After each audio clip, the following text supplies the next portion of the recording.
What is Pest Talks? What is Pest Talks? What is Pest Talks? It's where leaders from all corners of the pest control world come together to have continuous conversations on trending topics. Sure, our views may not all be the same, but the passion that we have is what brings us all together.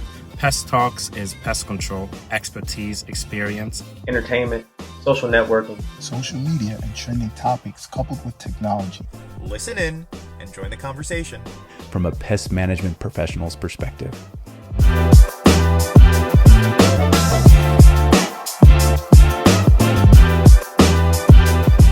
Hello, Pest Talks. This is Jay from West Virginia.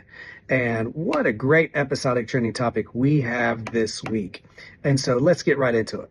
So the question is, it's two parts. So the first part of this is, why are the use of chemicals an important part of the pest control process? So in our industry, there is two main ways we're going to deal with insects and rodents. You either trap them or you use some sort of a chemical product to help either completely exterminate or maintain said insects to an appropriate threshold. Let's take, for example, if someone is dealing with German cockroaches. Sizable infestation. Let's just say there's around 60, 70,000 insects in this house, and they've just kind of let it go. Well, obviously, that many insects, you are not going to be able to effectively trap, essentially catch enough insects on glue boards or monitors to really make a difference and move the needle in complete extermination of that problem. So we would rely on baits or liquid pesticide correctly applied to completely exterminate that issue. It would not be a reasonable expectation to think that you're going to trap all of those insects to be able to get them dealt with and out of the way for that homeowner or for that business. So in that regards, you're going to need to use some sort of pesticide. Now, the second part of this question is, how does it correspond to public health concerns that the customer may not know about? So I do understand that saying that we're going to use some chemicals has a very peculiar and sometimes bad connotation in that people hear the word chemical and they automatically think something very, very bad.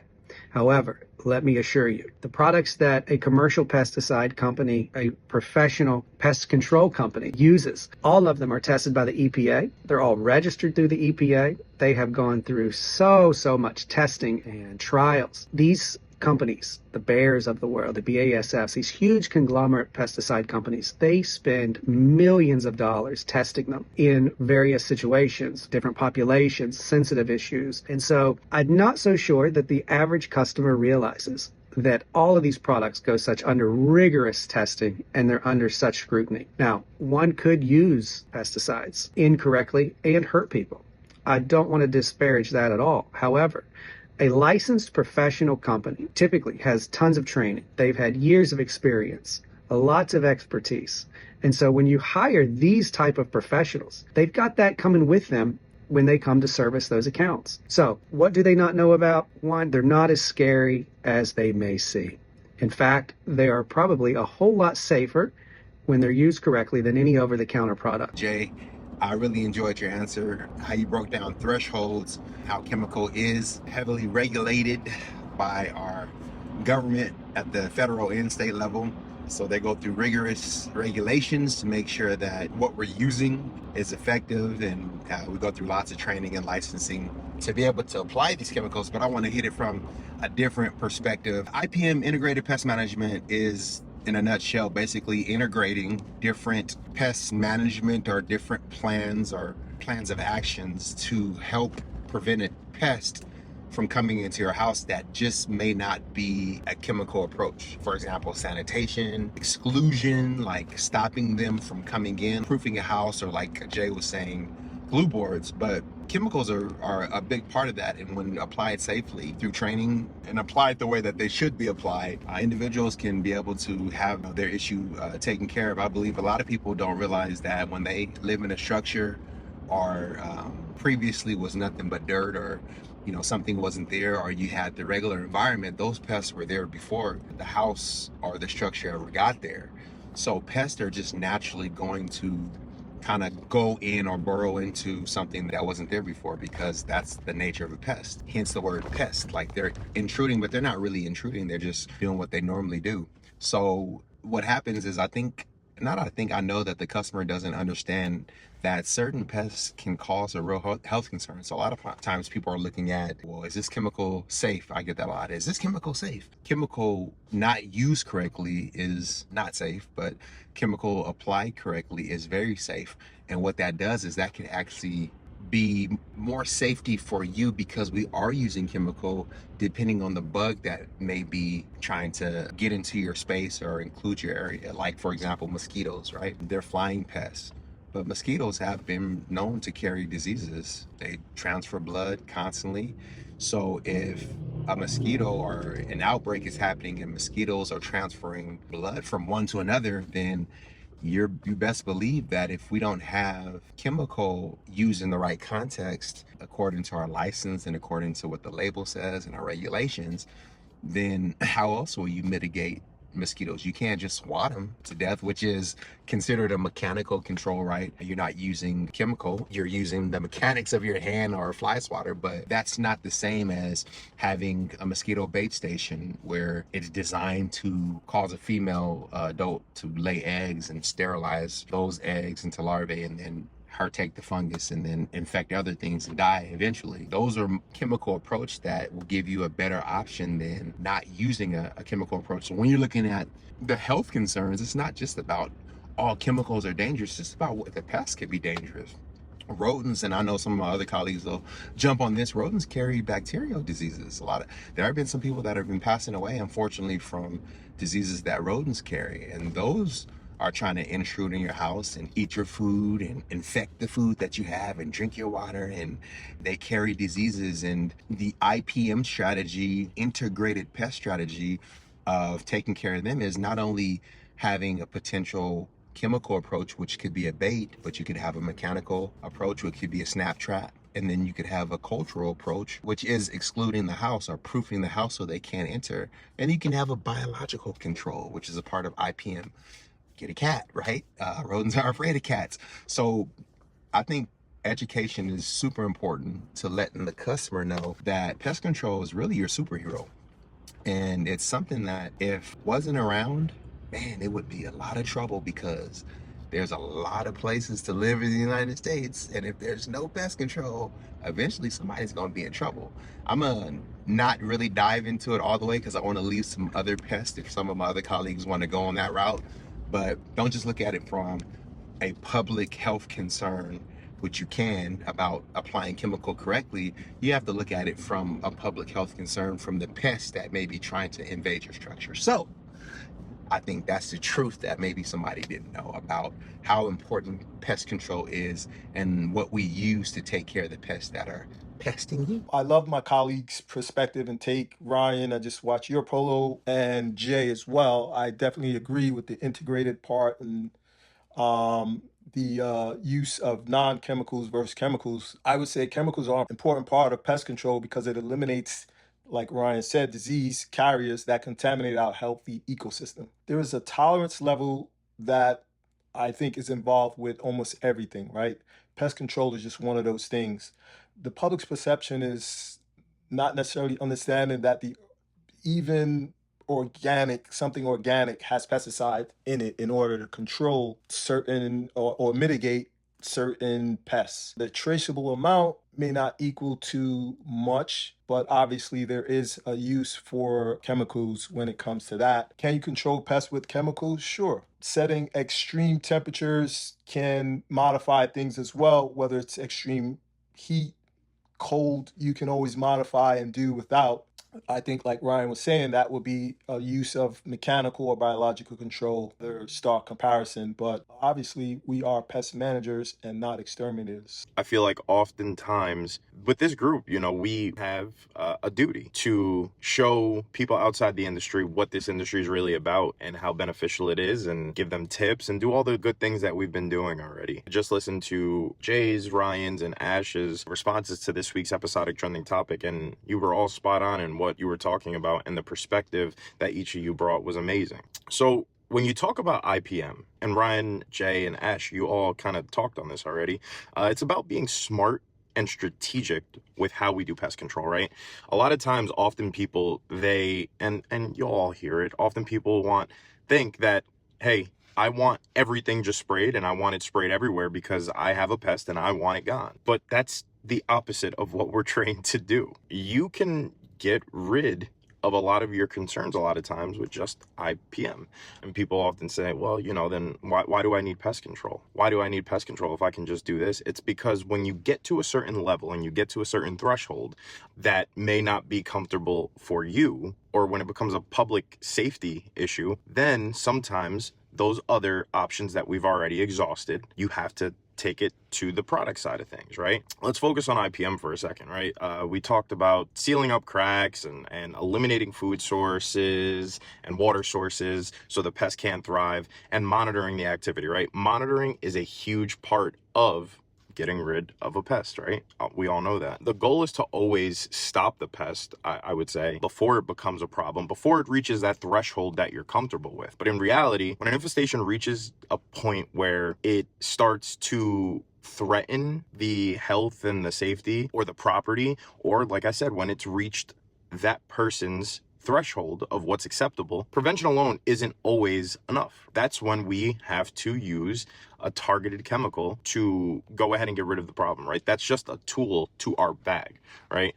Using a chemical is a tool to what we do. When you talk about chemical, and Jay said this, like when you hear the word chemical, I got to use a chemical, I got to use a chemical, like it really is one of those things where it may not be a thing that a lot of people want to hear, right? Oh, I got to use a chemical, I got to use a chemical. Like that just doesn't sound right. We are all trained as pest control professionals to use these products in a type of way that is going to keep you safe. It's going to keep me safe. It's going to keep your house safe. It's going to keep your kids safe. It's going to keep your dog safe. It's going to keep your cat safe. It's going to keep your bird safe, your iguana safe, whatever it is. We are trained to do this. And the products of today are a lot different than they were, right? It's not just a blanket product across the board. It's not some of the harsh sprays that were being used years ago, right? Decades ago. These products nowadays are engineered specifically for certain pests. We've got baits that only treat certain pests. We have products that will only treat certain pests. If you want to get deeper into the products, we have certain products that are insect growth regulators that stops the cycle of a pest's life that can go ahead and take care of that. I think, yes, although there is an avenue where we go ahead and use products, like when we have to use a product or we have to use a chemical, people need to understand that we're trained to do this, and the product that we're using isn't going to be that blanket product anymore. It takes time. Each product has a label that we have to understand. Each product lets you know how to use it, where not to use it, how to keep people safe. And it's just, like I said, a tiny piece that helps us solve the issue that you may be having. Now, when you talk about the public health angle of things, something a lot of people don't think about is, like Ryan mentioned, he said that rodents carry certain diseases.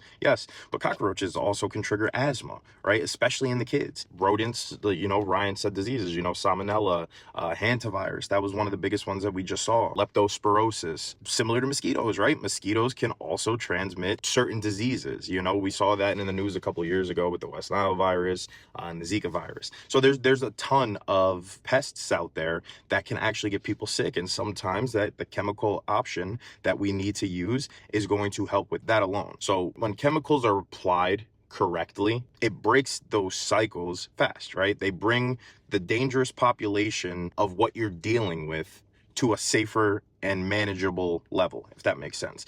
I was listening to some of the thoughts that people were sharing. I'm coming from a perspective where, I'm not a technician, I'm not out in the field.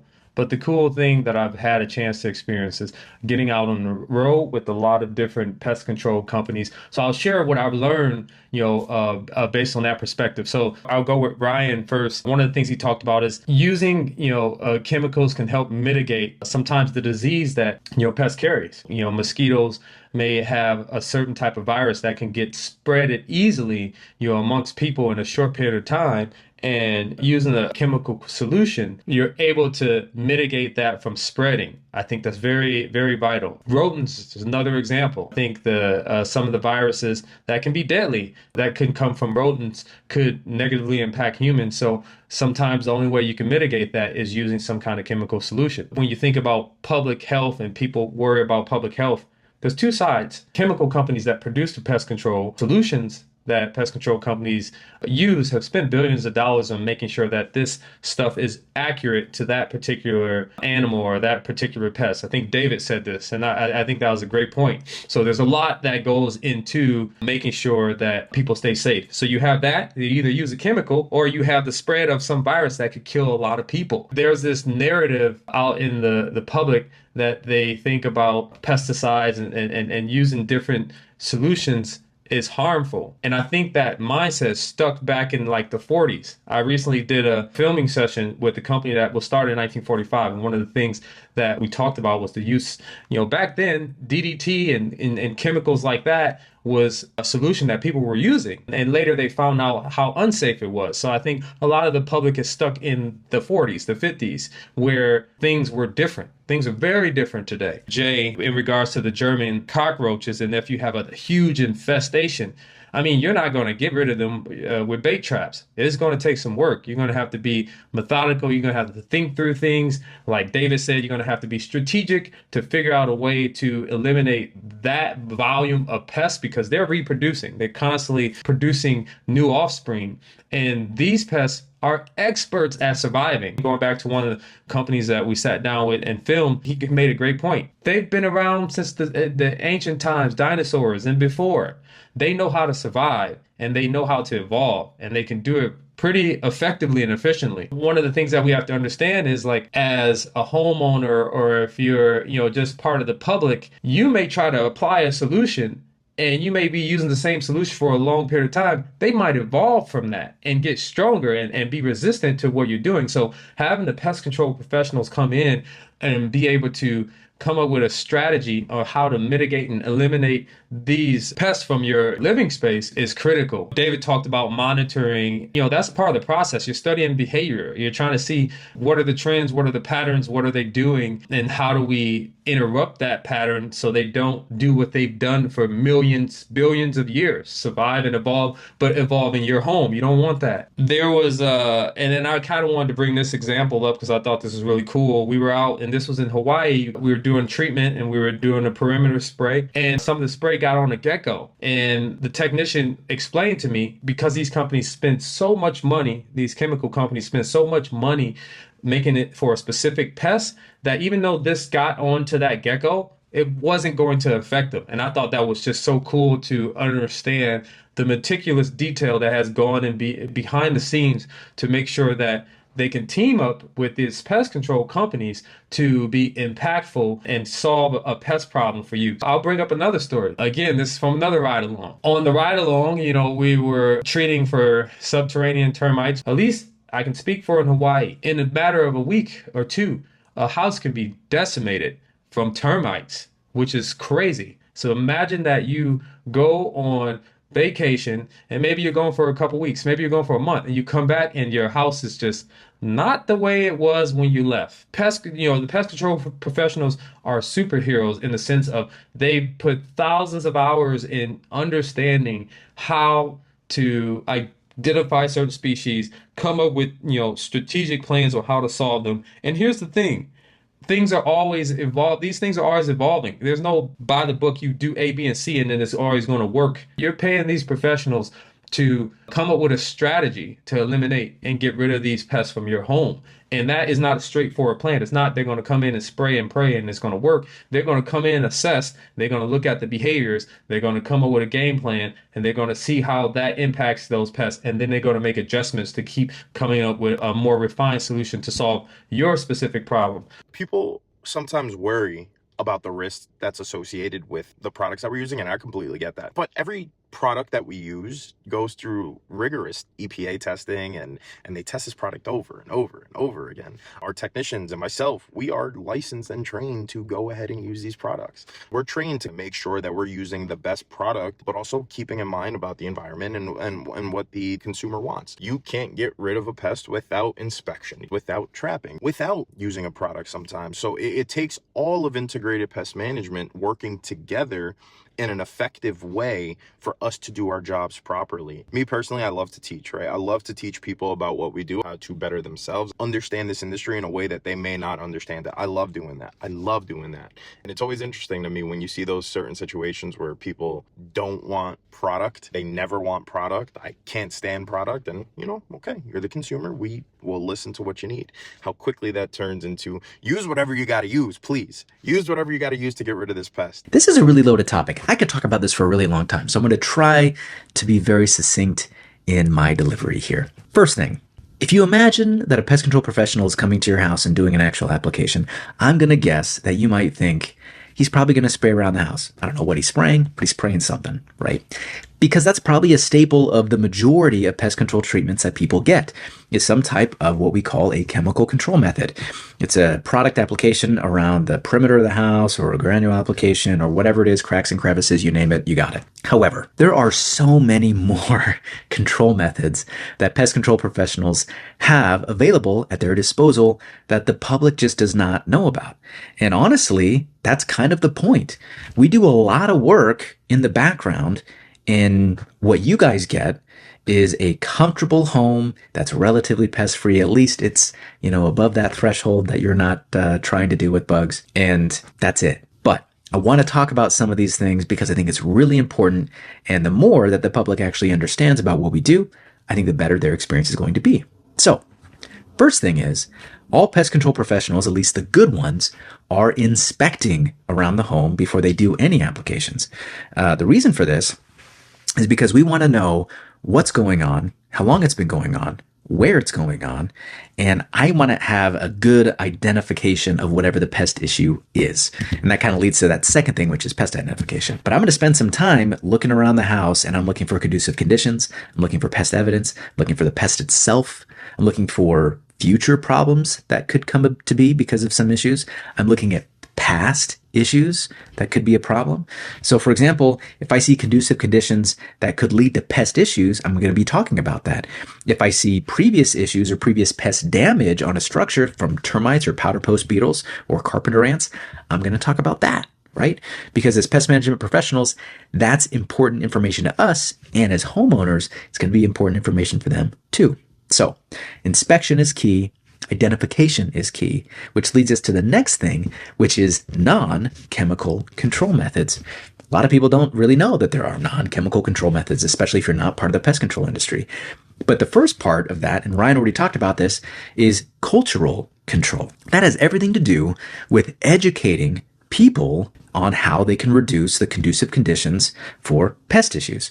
So, for example, if somebody has a really poor sanitation habit, the house just isn't very clean, and there's garbage piling up outside, well, that's conducive to pests. And what I'm going to do is educate you about why it's conducive to pests, and hope that I'm going to change your behavior, right? Your sanitation behavior is going to change, and that is a cultural control method. Next thing I'm going to do could be a mechanical control method. And these are all the ways that we're physically changing the environment to be less conducive to pest issues. So for example, that trash bin outside might not have a lid on it. Well, that's a problem. Why? Because rodents are going to get into it. Ants could get into it. Other bugs and insects and flies could get into it and lay eggs, and we have a fly problem going on, right? So adding a lid to a trash can is a mechanical control method. Also, some things that you guys might be familiar with: exclusionary work, putting new crawl space vents in that aren't broken, fixing screens, fixing gable vents, fixing holes that have been drilled into walls for ACs and electric conduit that are too big and now rodents are getting in there, weather stripping on garage doors and windows. The list goes on and on and on, right? There are a lot of different things that we can physically do to a structure to pest proof it, right? And pest proofing is something that honestly reduces significant percentage of the pest activity inside a home or inside a structure. If there's no physical way for the insects to get into the structure, then sometimes chemical control methods aren't actually even needed indoors. However, because there's doors and windows and people leave their doors open and everything else and people are coming in and out, it's going to happen. And so typically we do provide some chemical control methods inside. Next is those chemical control methods. And I think maybe non-pest control industry professionals think that there are like 1 or 2 or 3 products that we use, and we just kind of rotate those, and we just kind of use them wherever we want, and that's it. While there are broad spectrum insecticides, and there are some times when we can use 1 or 2 or 3 products at a home during any given service, the products that we have are specifically designed based on what the pest issue is, when it's occurring, where it's occurring, why it's occurring, and a few other elements. We have a long list of products at our disposal that we can use for any type of pest issue. And it's important because the products sometimes are specifically designed for that particular pest and for that particular situation. So that's why I'm saying it comes in handy when you're inspecting and identifying, because we want to know exactly what's going on before we move to chemical control methods around any type of home or a structure. So last, but certainly not least, when it comes to this list of things, is that it's important to evaluate the work that you have done up to this point. You have to come back, you have to provide monitors, you have to evaluate how good is what I'm doing actually working.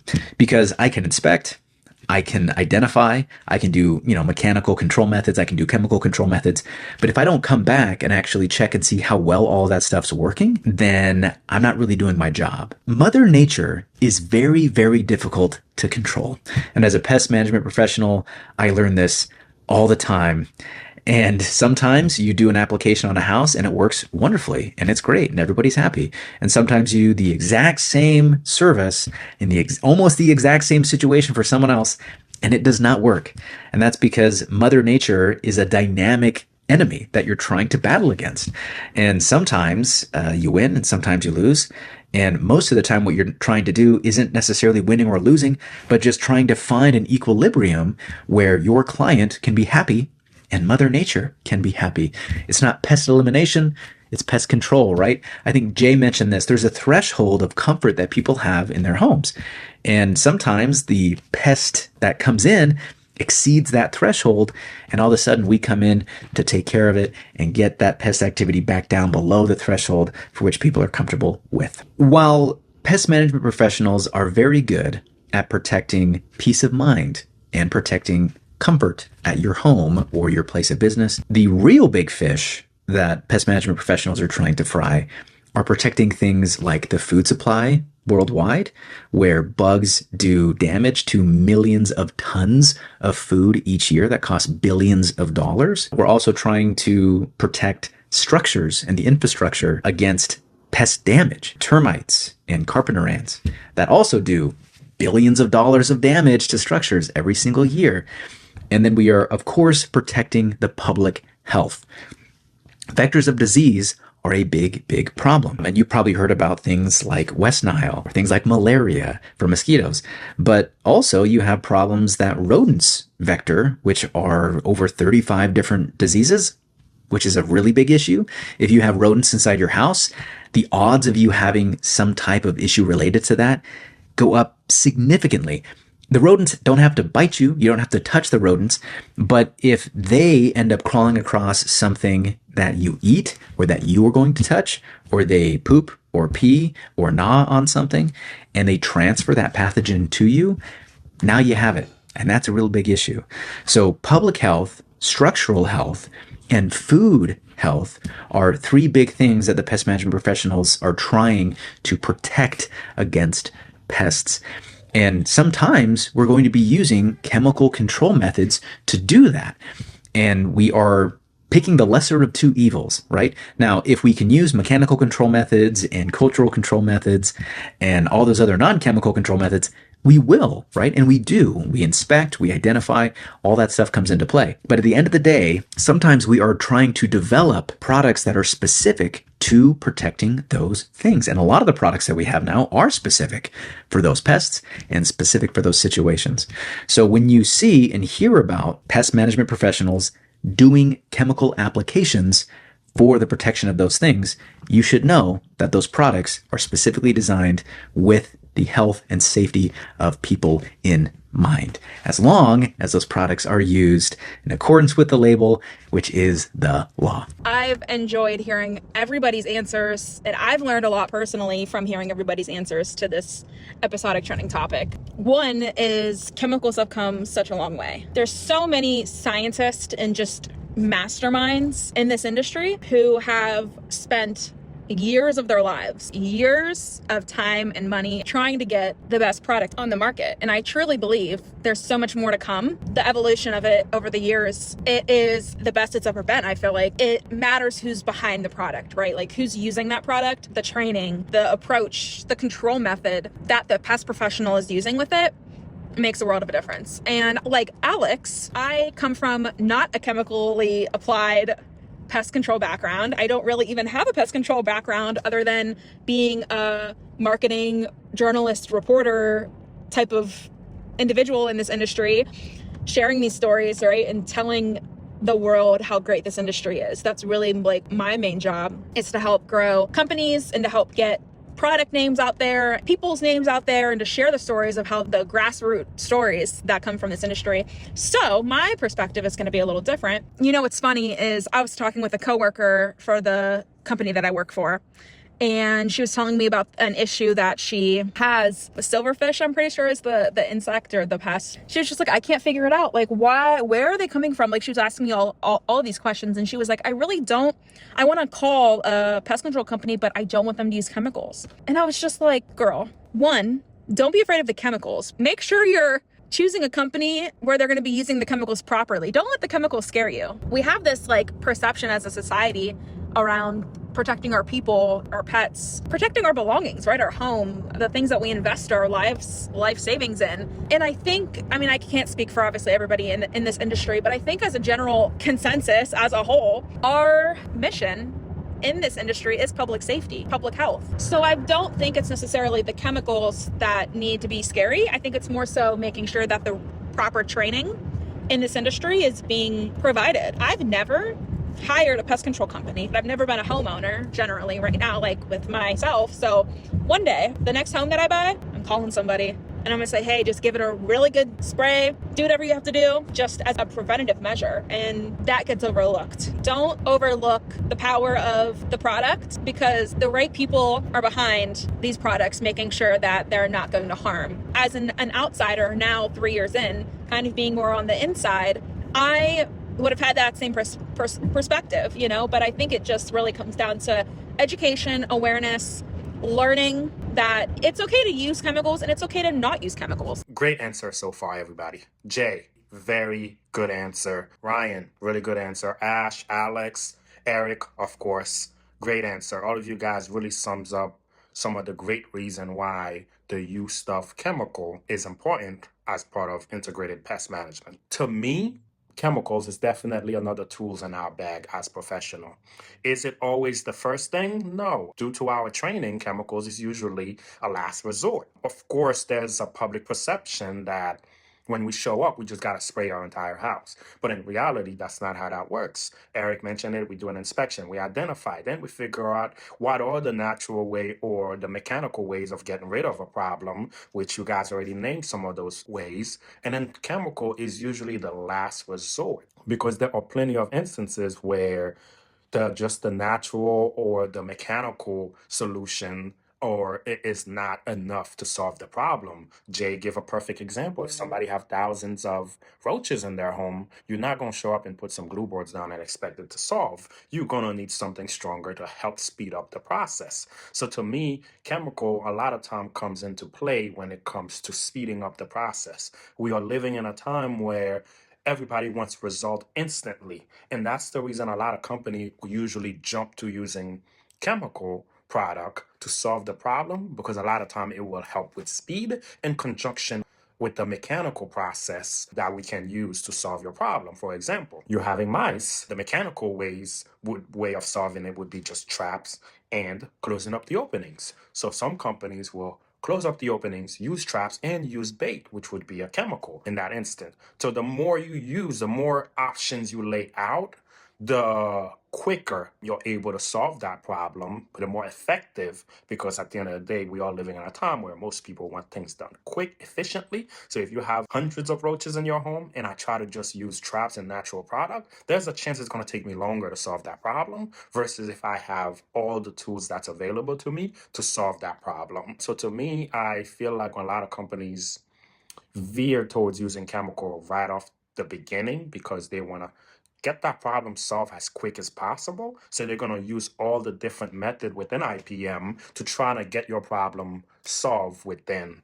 as quick as humanly possible, because that's what most customers expect of us. Even though we're not magicians, we should explain things to them in a way that lets them know, hey, here's what we're using, here's what we plan on doing, here's how it's going to work, here's how long it's going to take. But sometimes the customers still want things done quick, so most companies try to use whatever's available to them to solve that problem as quick as possible. Similar to what you said, David, I had similar situation where a customer asking for natural product. For example, you have mosquitoes, and a customer might be like, hey, I only want a natural product to be used. But what comes with the natural product, it costs more. It requires you to apply it more frequently. The weather itself, when it rains, it has a higher effect on that product. So now the customer has to pay you more in order for you to deliver a more natural solution to them, where the actual regular chemicals that are made for that treatment can last longer, withstand the weather better, and be more effective much quicker. So sometimes they'll try the natural way first. If it doesn't work or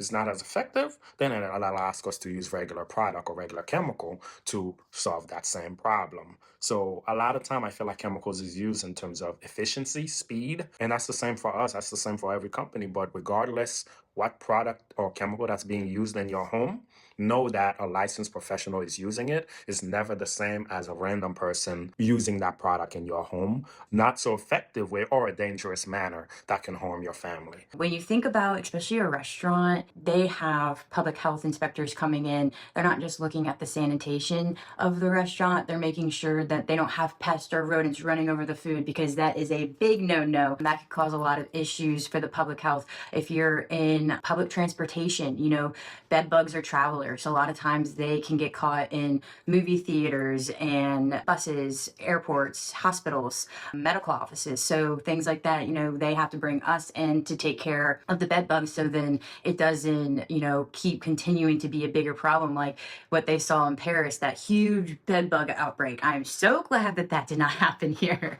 But, you know, you think about that. And even like lice, hair lice, that's also a pest, you know, that they're travelers as well. They get caught up on buses, in movie theaters, and anywhere where somebody's going, you know, a hairdresser, anything like that, they can get put in that situation. And German roaches is probably one of my least favorite pests to handle. And I remember when I was first starting out going out in the field, and you think of infestation and you're like, oh, that must be a lot. If you haven't seen it, you really don't know. But think about this. You're walking into an apartment, and I was, you know, knocked on the door. The home owner said, please come in. And so I was just about to open the door. And thankfully, I was with an experienced tech, and she goes, don't go in there just yet. And I was like, why? He said, come in. She goes, just wait, open the door. Roaches just falling off the wall, off the ceiling. She was like, that's why you don't just walk into the door after you know that you're going into a German roach infestation. So when you think about that, you know, we would put glue boards down. That's not going to fix the problem. You know, that's just going to cover the glue board with German roaches, and they're still going to have German roaches. So putting product in that sort of situation is going to eliminate the issue. And German roaches can cause a lot of health problems to an individual. So making sure that we're keeping the people safe is super important. And another thing that you guys might not know is I'm in the state of Virginia, so I can speak on the state of Virginia, but, you know, our licensed tech have to get recertified every year. They have to do continuous education to make sure that they are keeping up with what's going on with the laws, what's going on with products, making sure that they're applying them correctly. And then we also have a operation in Virginia called VDAX. And so they go around and they do truck checks and make sure that we are equipped in our trucks and have everything that we need and have things that are labeled correctly, because label is the law. So, you know, making sure that we're following all the laws and doing things correctly, because like they said, when you're using the products correctly, you're not going to have a problem. But it gets very scary when you're putting the products in the hands of people that are not being responsible with them and they're not reading the label. That's super important. If you ever do try to do your own pest control, please, please, please read the label and read the directions and make sure that you're following the laws wherever you live. That's super important, because where the Goins live, it is totally different over there in California than it is for us in Virginia. So that's super important to remember about that. So I really loved everyone's response, because I think we all were saying the same thing in different ways, from how important it is to educate the public, how important it is to educate your clients. We all also are very, very, very, very educated in our own states because of the licensing requirements. We're not just using miscellaneous things. We are actually trying to treat targeted pests, especially when it's gone beyond IPM, right? Integrated Pest Management. I've done everything I can do from a biological standpoint, a physical standpoint. Like, I've sealed up cracks and crevices, and that didn't help. I looked at all the conducive conditions and I solved those things. And you still have an infestation, or you're still having these issues that may require chemical. Like Carly said, a German roach infestation at a certain point is beyond sanitation. It's beyond vacuuming up and steaming and doing different things that you can do with zero chemicals. Once they get into the walls, it can be very difficult to avoid using chemical. And I'd also like to point out that the word chemical, you know, again, like everybody's kind of said, hey, excuse me. Speaking of integrated pest management, that is a caterpillar, okay? See how much we care. We're teaching her young how to care for nature. Anyway, salt is a chemical. Okay, salt is a chemical. Rubbing alcohol is a chemical. Chemicals are around us everywhere. And I think when we think of pesticides, that's just it's something that goes off in a lot of people's heads that it's a negative. Yet, if you use any chemical improperly, it can be a problem. I mean, if I throw salt in my husband's eyes, it's going to be a problem. He's not going to be able to see. It's going to be painful, you know? So we use them when we absolutely have to use them. And again, meaning every other box has been checked off the list where chemical was my last resort. And I think that's just the main thing that people in our industry are making sure that we're educating the public, educating our clients, and being as transparent as possible as to why we're using what we're using. And I think I said enough, because right now, this girl has reached her intolerable threshold of mommy. So I'm going to be quiet before she sprays me. Okay? All right, y'all. Bye.